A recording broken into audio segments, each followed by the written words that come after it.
In this video, we are going to discuss about heart. Let's see where the heart is located in the human body.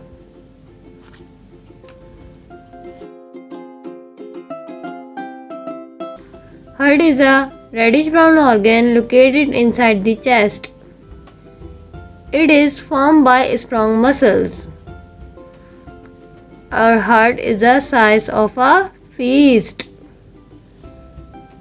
Our heart is divided into 4 chambers.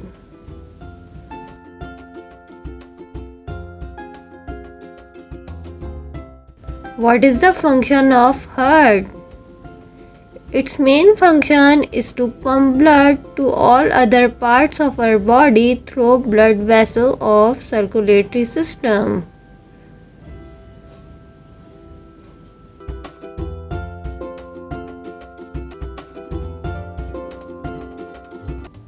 The blood provides the body with oxygen and nutrients and also collects carbon dioxide and waste material from all parts of the body.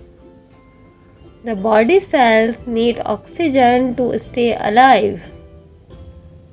This was all about heart. In next video we will discuss about teeth. Thank you.